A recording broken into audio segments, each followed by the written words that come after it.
All right, let's talk about a feeling that I'm pretty sure everyone listening has felt. It's this weird trap of being a prisoner of your own freedom. You might know it better as the Netflix effect. Okay, so just picture this, right? It's Friday night. The week is finally over.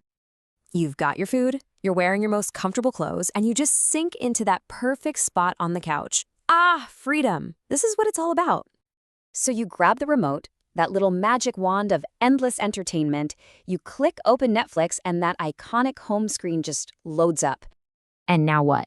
Suddenly you're hit with this tidal wave of choice.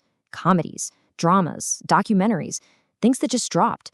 The promise of the absolute perfect movie for this perfect night is right there. But then the scrolling starts. And before you know it, 45 minutes have just vanished. Poof, you've become a world-class expert on movie trailers, but you haven't actually watched anything. So what do? You either give up and put on something you've already seen a dozen times, or you just call it a night.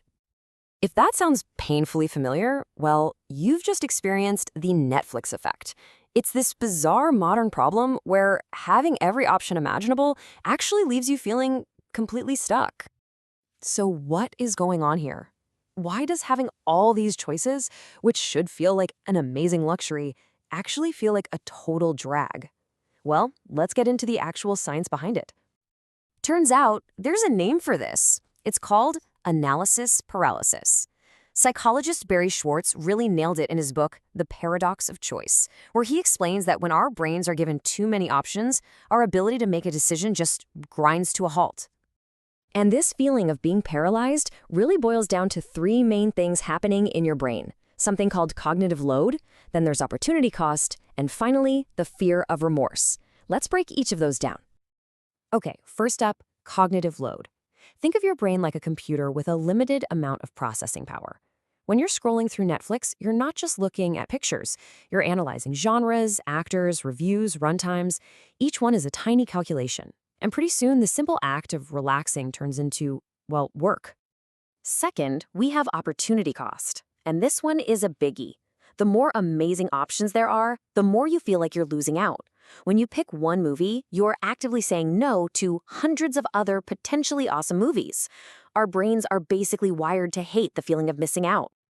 And that leads right into the third reason, the fear of remorse. I mean, with an infinite library of films, the pressure is all on you to make the perfect pick. If you choose a movie and it's terrible, you can't blame anyone else. It feels like your fault because you had literally thousands of other choices and you blew it. Now, here's the thing. This isn't just about what to stream on a Friday night. This paradox of choice has crept out from our TV screens and into, well, pretty much every corner of our lives. I mean, just think about dating apps. It's an endless stream of profiles, right? And it creates this nagging feeling that someone just a little bit better, a little more perfect is always just one more swipe away. It makes it so hard to actually commit to anyone. Or what about our careers? We're told we can be anything we want, which is great, but that absolute freedom can also create this paralyzing anxiety that we're going to choose the wrong path, so we end up bouncing around, never really digging deep into anything. And, of course, you see it every time you go shopping. There's this classic example of just trying to buy jam at the supermarket and being faced with a wall of 40 different kinds. Strawberry, raspberry, organic, low sugar. You just stand there totally frozen. And this isn't just a feeling. They actually studied this. When researchers set up a table with 40 different jams, only 3% of the people who stopped actually bought one. But when they reduced the choice to just 6 jams, 30% of people walked away with a jar. It's crazy, right? Less choice led to way more action. So, if having more options is actually the problem, then what's the solution? How do we break out of this prison of choice and actually, find some freedom? Well, the secret, and it's going to sound a little backward, is to impose your own limits. The solution isn't to get more choices. It's to intentionally create your own rules and narrow them down for yourself. It's about taking back the control. And this is stuff you can do right away. Like give yourself a 5-minute timer to pick a movie. When it goes off, that's it. You're watching whatever you landed on.